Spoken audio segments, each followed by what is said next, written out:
Assalamualaikum warahmatullahi wabarakatuh.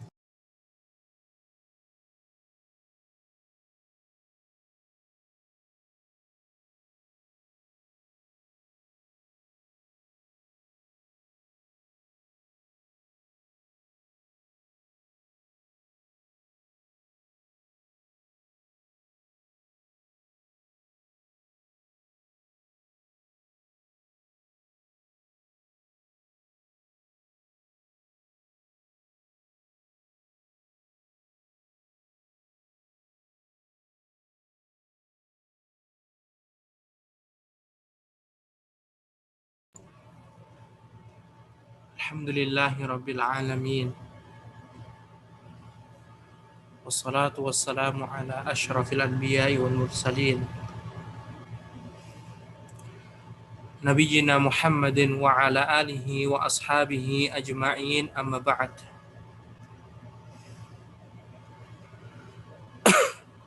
Ikhwati fillah, azanallahu wa iyyakum.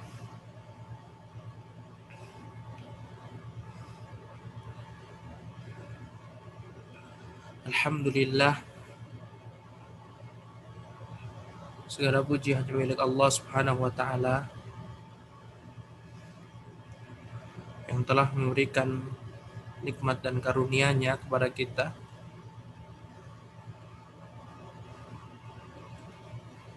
Dan alhamdulillah kita bertemu kembali di kajian Sirah Ar-Rahiqul Makhtum karya Syekh Shafir Rahman Al-Mubarakfuri rahimahullahu ta'ala.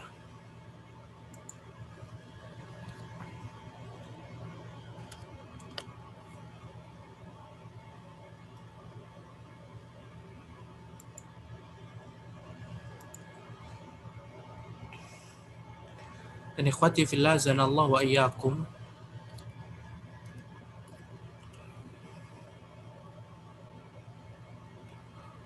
alhamdulillah kita sampai di pembahasan pembangunan Masjid Nabawi dan yang lainnya. Bina mujtama'in jadid, membangun masyarakat baru.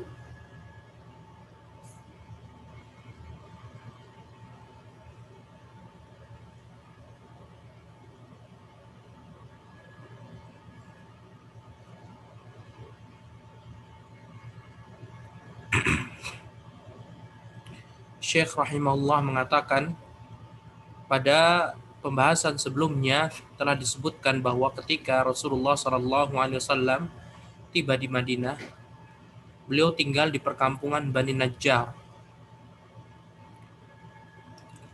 Pada hari Jumat 12 Rabiul Awal tahun 1 Hijriah bertepatan dengan 27 September 622 Masehi, beliau turun di lokasi rumah Abu Ayyub Al-Ansari seraya berkata, "Disinilah tempat berhenti insya Allah." Kemudian beliau berpindah ke rumah Abu Ayyub Al-Ansari. Jadi Rasulullah tiba di Kuba, setelah itu baru masuk ke Madinah.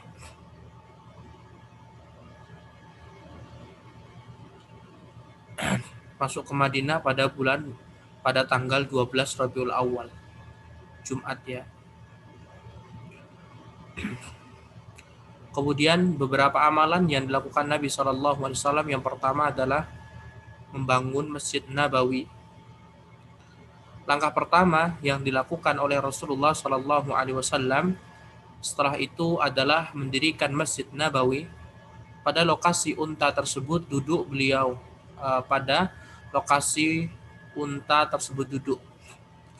Beliau SAW memerintahkan untuk mendirikan masjid ini. Beliau membelinya dari 2 orang anak yatim sang pemiliknya.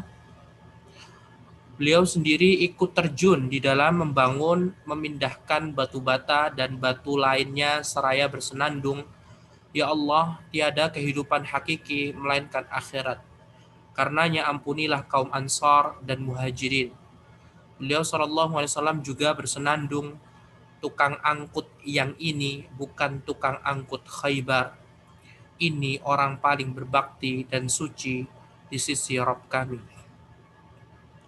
Hal itu membangkitkan semangat kerja para sahabat dari kalangan Muhajirin dan Ansar di dalam membangun, sehingga salah seorang dari mereka pun juga menyambut dengan syair, "Jika kami duduk sementara Nabi bekerja, sungguh itu merupakan pekerjaan yang tercela."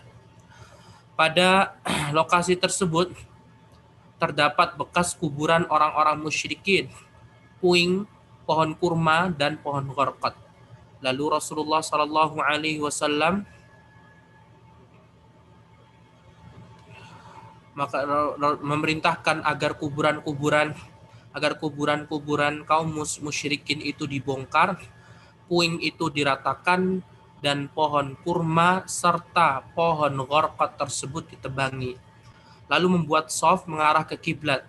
Ketika itu arah kiblat masih menghadap ke Baitul Maqdis.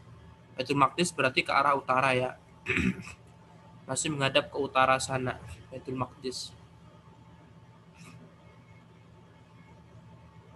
Sedangkan Ka'bah menghadap ke selatan.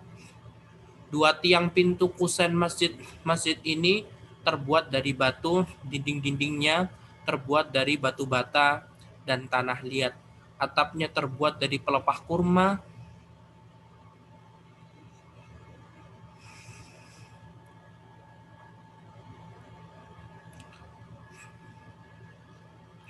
Nah,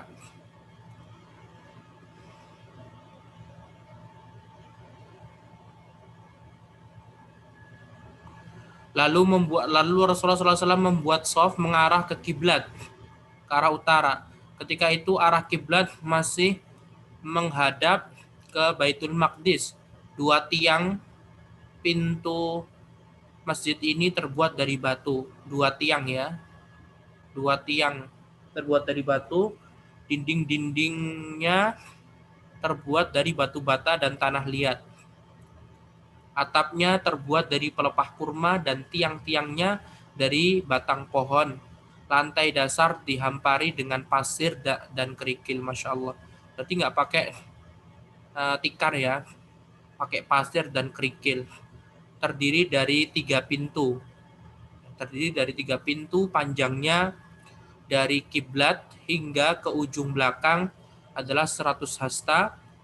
Kedua sisinya juga demikian 100 hasta. Jadi persegi ya, 100 hasta, 100 hasta, 100 hasta. Atau kurang dari itu, serta pondasinya kira-kira sedalam 3 hasta. Jadi pondasinya 3 hasta.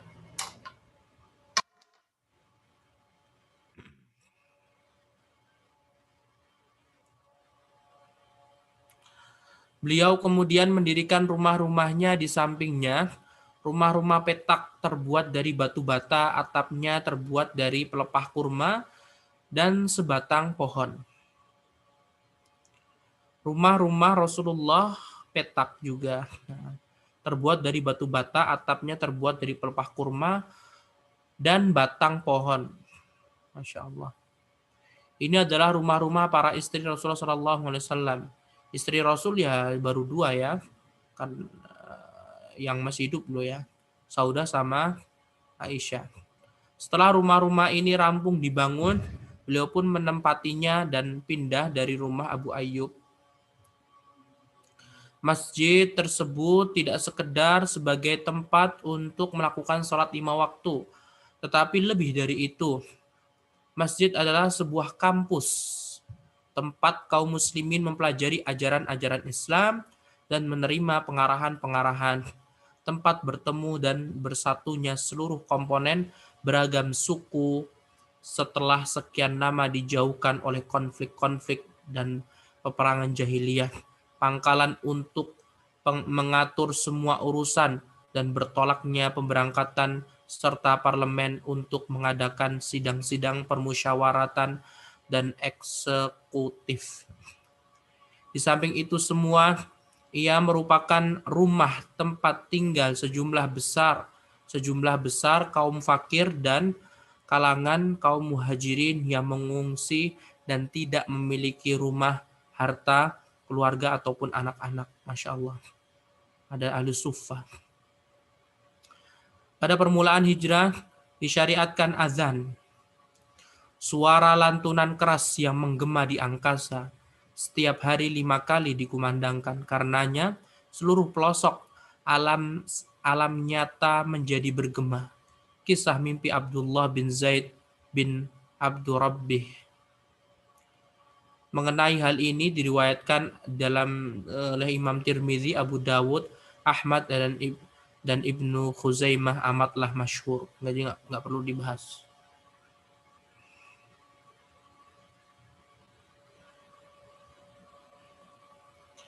Kemudian itu tadi udah selesai ya, bangun masjid. Sekarang amalan kedua yang dilakukan Rasulullah SAW adalah menyatukan antara muhajirin dan ansor.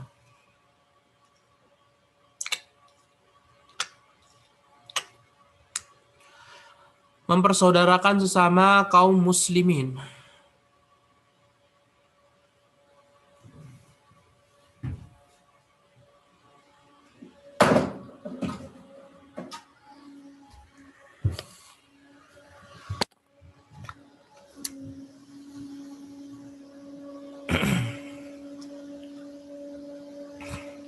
Di samping membangun masjid sebagai pusat perkumpulan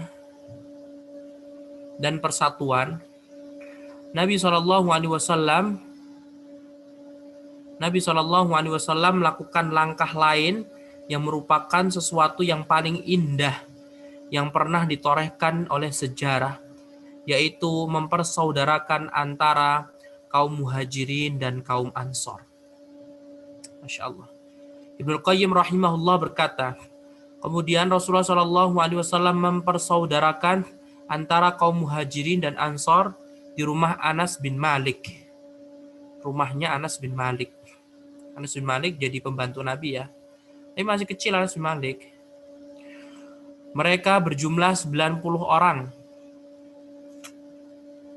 Separuhnya dari kalangan muhajirin dan separuhnya lagi dari kalangan ansor. Jadi antum bisa bayangin, jadi 45 gitu ya. Beliau mempersaudarakan di antara mereka untuk saling memiliki dan saling mewarisi setelah mati, tanpa memberikannya kepada kerabatnya. Hal ini berlangsung hingga terjadinya perang Badar, namun setelah Allah menurunkan firman-Nya wa ulul arhami ba'duhum aula bi ba'din, orang-orang yang mempunyai hubungan kerabat itu sebagian lebih berhak terhadap sesamanya daripada yang bukan kerabat. Maka hak saling mewarisi ini dihapus sementara akad persaudaraan tetap berlaku. Saling bersaudara tetapi tidak bisa mewarisi lagi.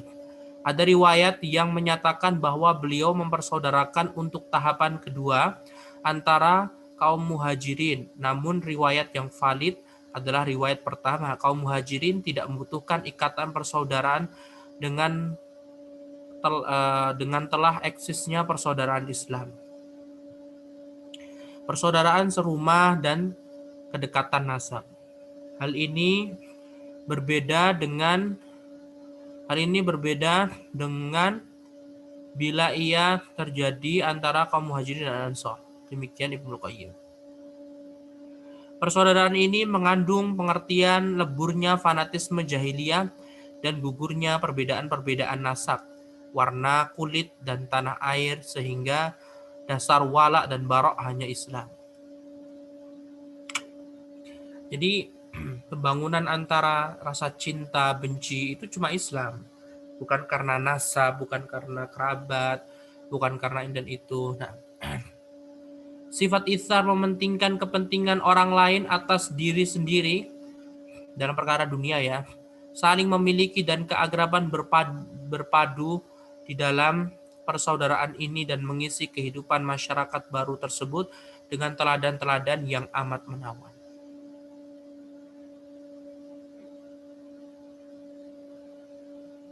Imam Al-Bukhari rahimahullah meriwayatkan bahwa tatkala kaum muslimin tiba di kota Madinah, Rasulullah SAW mempersaudarakan antara Abdurrahman bin Auf dan Sa'ad bin Rabi'. Lantas dia berkata kepada Abdurrahman bin Auf, sesungguhnya aku adalah orang Ansor yang paling banyak hartanya. Maka bagilah hartaku ini menjadi dua, dan aku juga memiliki dua orang istri. Maka lihatlah mana di antara keduanya yang membuatnya kamu tertarik.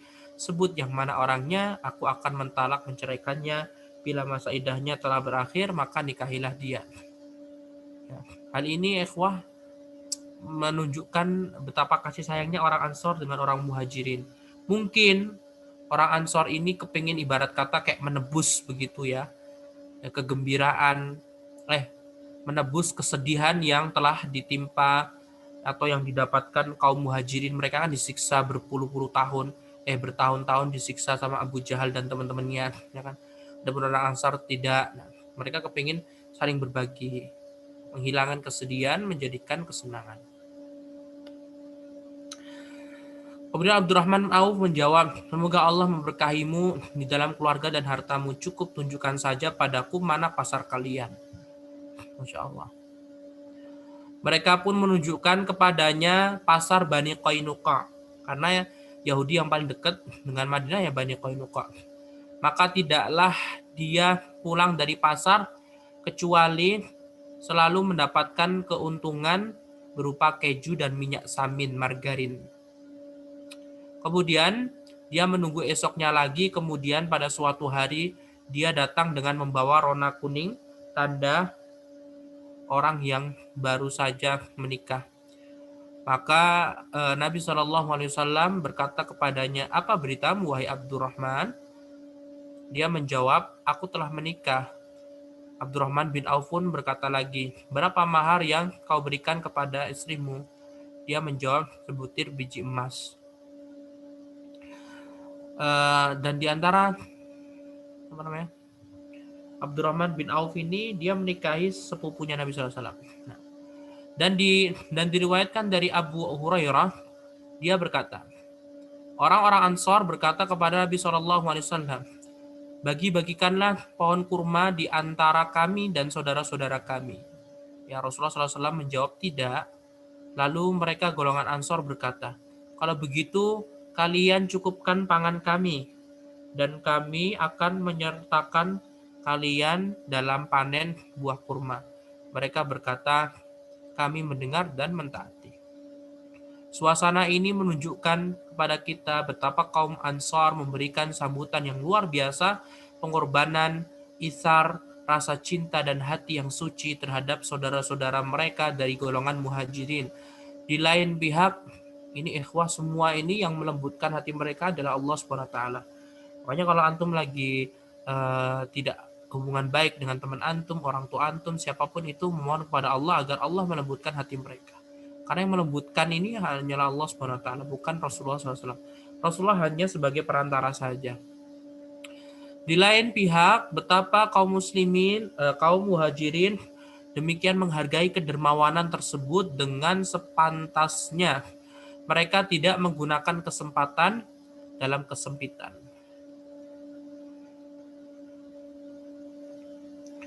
Dan tidak menerima dari hal itu kecuali sekedar dapat menutupi kebutuhan mereka. Jadi orang muhajirin juga mentang-mentang orang Ansor baik, mereka tidak menggunakan kebaikan mereka, Masya Allah.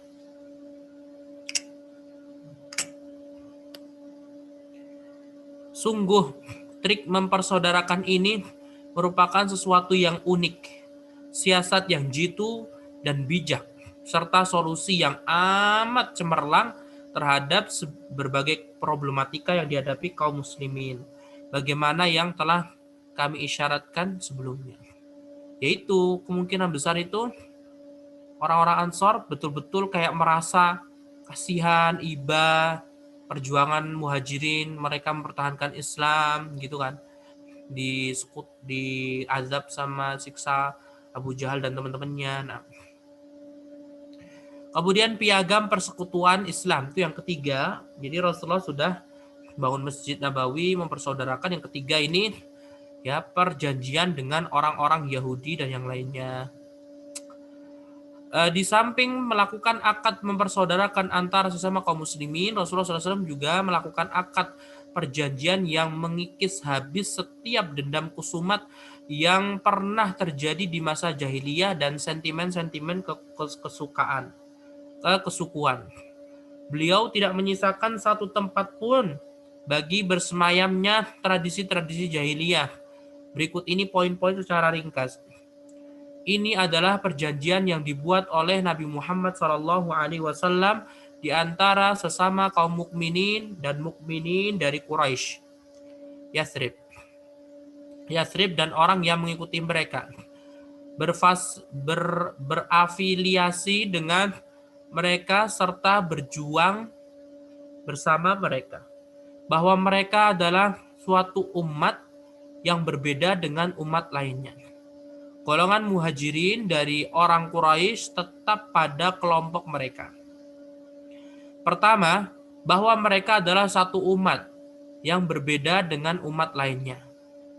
Ya Islam. Nah. Kedua, golongan muhajirin dari Quraisy tetap pada kelompok mereka, satu sama lain saling bahu-membahu dalam membayar diat, ganti rugi atas pembunuhan tidak disengaja, dan menebus tawanan mereka dengan cara yang ma'ruf dan adil di antara sesama kaum mukminin. Dan setiap kabilah Ansor tetap pada kelompok mereka. Setiap kelompok saling bahu-membahu dengan membayar diat mereka. Setiap kelompok dari mereka menebus tawanan mereka dengan cara yang ma'ruf dan adil di antara sesama kaum mukminin. 3. Bahwasanya kaum mukminin tidak akan membiarkan ada orang yang dililit hutang dan tidak mampu membayarnya di antara mereka dengan cara memberikannya secara ma'ruf, baik dalam hal tebusan ataupun diat. 4. Bahwa kaum mukminin yang bertakwa akan memusuhi orang yang melakukan pembangkangan di antara mereka, mencari alasan berbuat zalim, dosa, permusuhan ataupun kerusakan di antara kaum mukminin.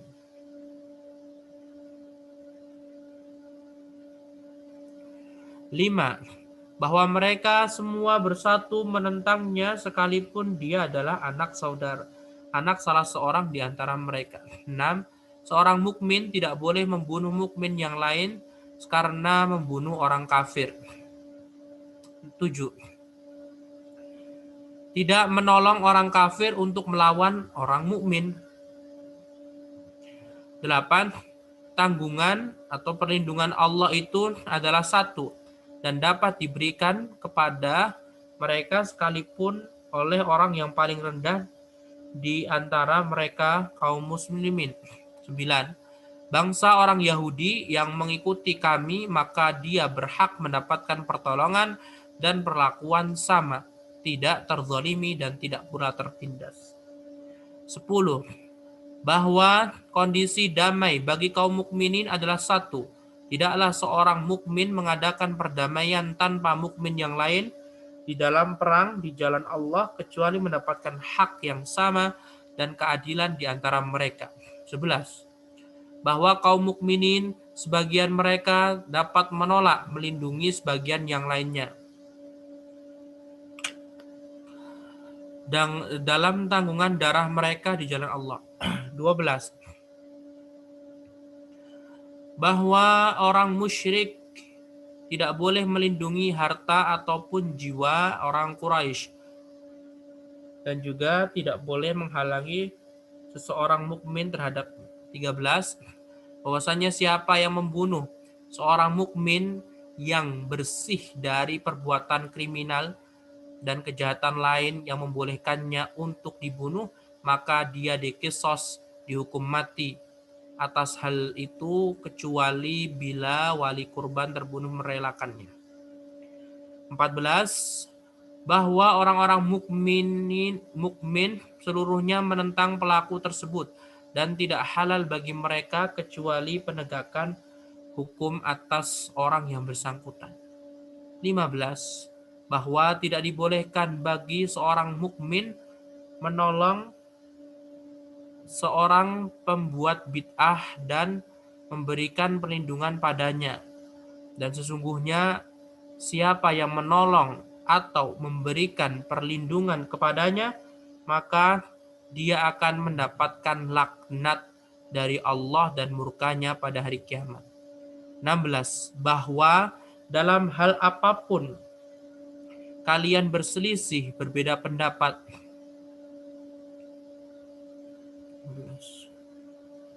maka ia harus dikembalikan kepada Allah dan Rasul-Nya. Dah, itu perjanjiannya.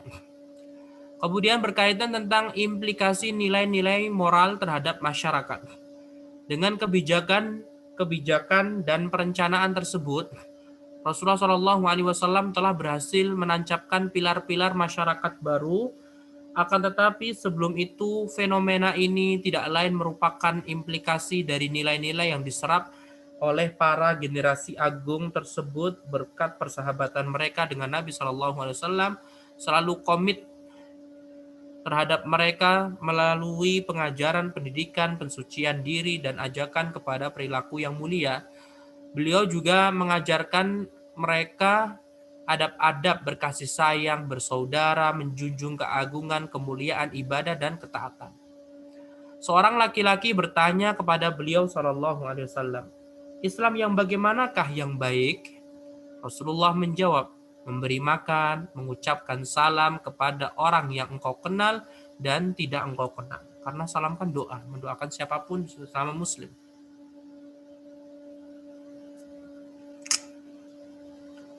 Abdullah bin Salam berkata, ketika Nabi SAW tiba di Madinah, aku pun datang. Maka tatkala aku sudah melihat jelas wajahnya, tahulah aku bahwa wajahnya bukan wajah pendusta. Hal pertama yang diucapkannya adalah ayuhan nas, afshus salam, wa at'imut ta'am, wasilul arham, wa sallu bil laili wan nasu niyam, tadkhulul jannata bisalam. Wahai manusia, tebarkanlah salam, berilah makan, sambunglah tali kekerabatan, sholatlah pada malam hari, sedangkan orang-orang sedang tidur. Niscaya kamu akan masuk surga dengan penuh kedamaian. Beliau juga bersabda, la yadkhulul jannata man la ya'manu jaruhu bawa'iqahu. Tidaklah masuk surga orang yang tetangganya tidak aman dari kejahatan atau kejelekannya. Beliau juga pernah berkata, al-muslim wan salibal muslimuna min lisanihi wa yadihi. Seorang muslim adalah orang yang membuat kaum muslimin merasa aman dari gangguan lisannya dan tangannya. Dalam sabda yang lainnya, la yu'minu ahadukum hatta yuhibba li akhihi ma yuhibbu li nafsihi. Tidaklah beriman salah seorang di antara kamu hingga dia mencintai bagi saudaranya apa yang dia cintai bagi dirinya sendiri. Dalam sabdanya yang lain, al-mu'minuna karajulin wahid. In ishtaka 'ainuhu ishtaka kulluhu wa in ishtaka ra'suhu ishtaka kulluhu. Kaum mukminin ibarat seorang laki-laki. Bila dia mengeluhkan sakit matanya, maka seluruh badannya akan merasakannya juga, dan bila mengeluhkan sakit kepalanya, maka seluruh tubuhnya akan merasakan pula. Dalam hadis yang lainnya, Rasulullah bersabda, al-mu'minu lil mu'mini kal bunyan yashuddu ba'duhu ba'dha. Permisalan seorang mukmin terhadap mukmin yang lain ibarat sebuah bangunan antara sebagian yang satu dan sebagian yang lainnya saling mengokohkan. Beliau SAW juga bersabda, la tabaghadu wa la tahasadu wa la tadabaru wa kunu ibadallahi ikhwana wa la yahillu li muslimin an yahjura akhahu fawqa 3 ayyamin. Janganlah kamu saling membenci, saling mendengki, saling membelakangi, dan jadilah hamba-hamba Allah yang bersaudara. Dan tidak halal bagi seorang muslim mendiamkan saudaranya. Tidak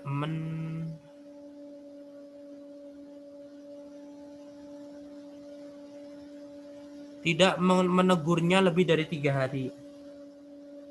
Kemudian Rasulullah SAW juga bersabda, seorang muslim adalah saudara bagi muslim yang lain. tidak boleh menzaliminya, dan tidak boleh pula menyerahkannya kepada musuh untuk menghinakannya. Barang siapa yang memenuhi hajat saudaranya, maka Allah akan memenuhi hajatnya. Dan barang siapa yang mengatasi kesulitan seorang muslim, niscaya Allah akan menghilangkan darinya satu kesulitan dari kesulitan-kesulitan yang akan dialaminya di akhirat. Dan barang siapa yang menutupi aib seorang muslim, Allah akan menutupi aibnya di hari kiamat. Beliau juga bersabda, irham man fil ardi yarhamkum man fis sama. Ya, kasih sayangilah kalian, kasihilah siapapun yang berada di muka bumi ini, niscaya zat yang ada di langit akan mengasihi kalian. Rasulullah juga bersabda, laisal mu'minu billadhi yashba'u wa jaruhu jai'un ila janibihi. Bukanlah mukmin orang yang kondisi kenyang, sementara tetangga yang di sampingnya dalam kondisi kelaparan. Rasulullah juga bersabda, sibabul muslimi fusuqun wa qitaluhu kufrun. Mencaci maki seorang mukmin adalah kefasikan dan memeranginya adalah kekufuran. Luar biasa ya agama Islam, Masya Allah. Beliau menghitung perbuatan menyingkirkan gangguan dari jalan sebagai sedekah dan menghitungnya sebagai satu cabang dari cabang-cabang keimanan. Beliau SAW menghimbau mereka kaum muslimin agar berinfak dan menyebutkan keutamaan-keutamaannya yang membuat hati terpikat olehnya. Yaitu saat beliau bersabda, sedekah akan memadamkan semua kesalahan dosa-dosa kecil sebagaimana air memadamkan api. Rasulullah SAW juga bersabda, seorang muslim mana saja yang memberikan pakaian untuk seorang muslim yang telanjang, maka Allah akan memberikannya pakaian surga berupa sutra hijau. Seorang muslim mana saja yang memberi makan saudaranya lainnya yang menderita kelaparan, maka Allah akan memberinya makanan dari buah-buahan surga. Dan seorang muslim mana saja yang memberi minum seorang muslim yang lainnya dalam kondisi kehausan, maka Allah akan memberinya minum ar-rahiqul makhtum, air murni yang dilak tempatnya di surga. Beliau juga bersabda, takutlah kamu dari api neraka sekalipun dengan cara bersedekah dengan sebelah dari sebutir kurma. Jika kamu tidak mendapatkannya, maka bisa dengan ucapan yang baik. Di samping semua hal-hal tersebut, beliau juga sangat menganjurkan sekali agar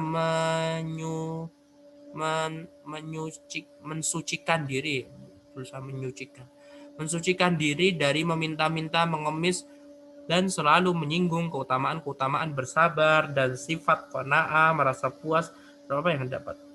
Beliau menganggap perbuatan meminta-minta sebagai goresan di wajah si peminta-minta. Kemudian dalam kondisi terpaksa, beliau juga menyampaikan kepada kaum muslimin mengenai keutamaan-keutamaan ibadah, ganjaran, serta pahalanya di sisi Allah. Mengikat mereka dengan wahyu yang turun kepada Nabi SAW dari langit dengan ikatan yang kuat, membacakannya kepada mereka dan mereka pun membacanya sehingga pelajaran tersebut menjadi sinyal akan hak-hak dakwah yang harus diemban oleh mereka. Berikut efek-efek dari risalah, ditambah lagi urgensi dari pemahaman dan refleksinya. Dengan demikian,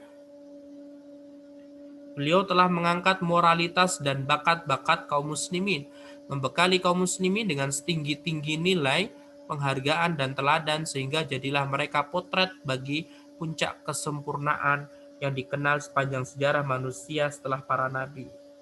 Ya, para sahabat ini luar biasa. Orang terbaik, termulia setelah para nabi dan rasul. Abdullah bin Mas'ud radhiyallahu taala anhu berkata, barang siapa yang ingin mengikuti sunnah, maka ikutilah sunnah orang yang sudah meninggal dunia, sebab orang yang hidup tidak dapat terhindar dari fitnah ujian. Mereka itulah para sahabat Rasulullah Shallallahu Alaihi Wasallam. Mereka adalah sebaik-baik umat ini yang paling berbakti hatinya, paling dalam ilmunya. Tuh lihat para sahabat itu ilmunya luar biasa. Paling sedikit berbuat takalluf, memberatkan diri sendiri, padahal tidak diperintahkan dan tidak pula melakukannya. Para sahabat telah terpilih oleh Allah untuk mendampingi nabinya dan menegakkan agamanya. Oleh karena itu, kenalilah keutamaan mereka. Tuh, makanya harus belajar sirah Nabi, pelajari sahabat.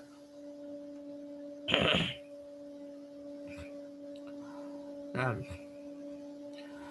kenalilah keutamaan mereka, ikuti jejak para sahabat, berpegang teguhlah semampumu pada akhlak dan biografi mereka. Karena sesungguhnya mereka itu berada di atas petunjuk yang lurus dan dijamin masuk surga. Ya nggak? Para sahabat tuh udah dijamin masuk surga loh. Mana perkataan Abdullah bin Mas'ud? Nih, riwayat Imam Tirmidzi. Razin, Mishkatul Masabih. Man kana mustannan falyastanna biman qad mata, fa innal hayya la tu'manu alaihi al-fitnah. Ulaika ashabu Muhammadin sallallahu alaihi wasallam kanu afdal hadhihi al-ummah abarraha quluban wa maqaha ilman wa aqalluha takallufan ikhtarahumullahu li suhbati nabiyhi wa li iqamati dinihi fa'rifu lahum fadlahum wattabi'uhum ala atharihim وتمسكوا بما استطعتم من أخلاقهم وسيرهم فإنهم كانوا على الهدى المستقيم. Ana ulangin lagi nih tentang keutamaan para sahabat. Abdullah bin Mas'ud, beliau mengatakan, barang siapa yang ingin mengikuti sunnah, maka ikutilah sunnah orang-orang yang sudah meninggal dunia, sebab yang hidup tidak dapat terhindar dari fitnah ujian. Mereka itulah para sahabat Nabi Shallallahu Alaihi Wasallam. Mereka adalah sebaik-baik umat ini dan yang paling baik hatinya, paling dalam ilmunya, paling sedikit berbuat takalluf. Mereka telah dipilih oleh Allah untuk mendampingi nabinya Shallallahu Alaihi Wasallam dan menegakkan agamanya. Oleh karena itu, kenalilah keutamaan para sahabat. Ikutilah jejak para sahabat, berpegang teguhlah semampumu pada akhlak dan biografi mereka. Masya Allah. Berarti habis ini sirah kita membahas biografi para sahabat gitu. Karena sesungguhnya mereka itu berada di atas petunjuk yang lurus. Masya Allah. Kemudian di samping itu, Rasulullah Shallallahu Alaihi Wasallam, sang pemimpin nan agung ini, memiliki sifat-sifat maknawi dan zahir yang nampak kesempurnaan, sifat tawanan bawaan yang baik. Rasulullah memiliki kemuliaan, keutamaan, akhlak yang terpuji, dan perbuatan-perbuatan baik, sehingga menjadikan hati manusia terpikat olehnya dan jiwa-jiwa rela berkorban untuk Nabi Shallallahu Alaihi Wasallam. Tak satu patah kata pun yang beliau ucapkan kecuali langsung dilaksanakan oleh para sahabatnya, dan tidaklah beliau memberikan suatu petunjuk dan pengarahan kecuali para sahabat secara berlomba-lomba berusaha menghiasi diri mereka dengannya. Dengan cara seperti ini, Nabi Shallallahu Alaihi Wasallam berhasil membangun masyarakat baru di Madinah, masyarakat paling menawan dan mulia, yang dikenal sejarah dan berhasil memberikan solusi bagi problematikanya, sehingga sejarah kemanusiaan dapat bernafas lega setelah sebelumnya keletihan di dalam gelapnya zaman dan kelamnya kegelapan. Dengan nilai-nilai yang kokoh dan tinggi ini, terciptalah elemen-elemen masyarakat baru yang sanggup menghadapi semua benturan zaman, sehingga mampu mengalihkan arahnya dan merubah arus sejarah dan berhari-hari. Khalas. Luar biasa, Masya Allah. Para sahabat.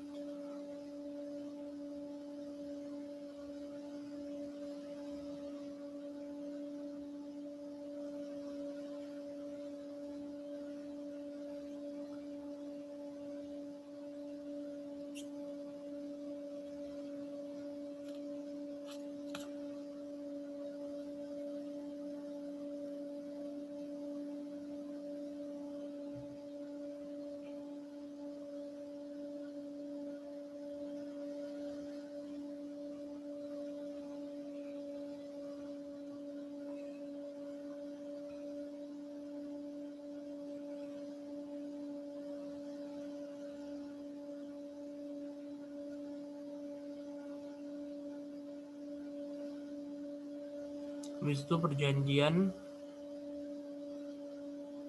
dengan orang Yahudi, Al-Kifahud Dami.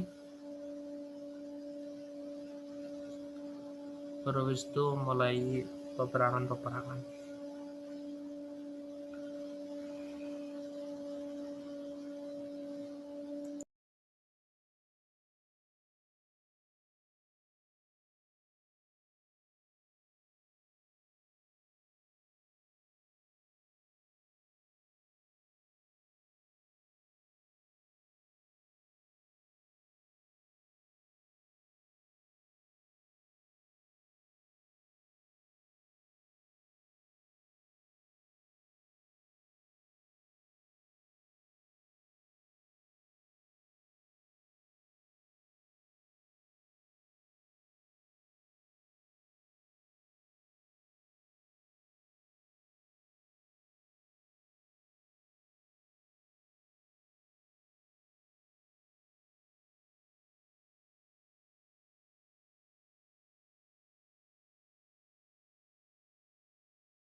Baik, kita akhiri ikhwah, wallahu taala alam wa billahi taufiq. Wa sallallahu wasallam ala nabiyyina Muhammad wa ala alihi wa sahbihi wa sallama tasliman katsira. Assalamualaikum warahmatullahi wabarakatuh.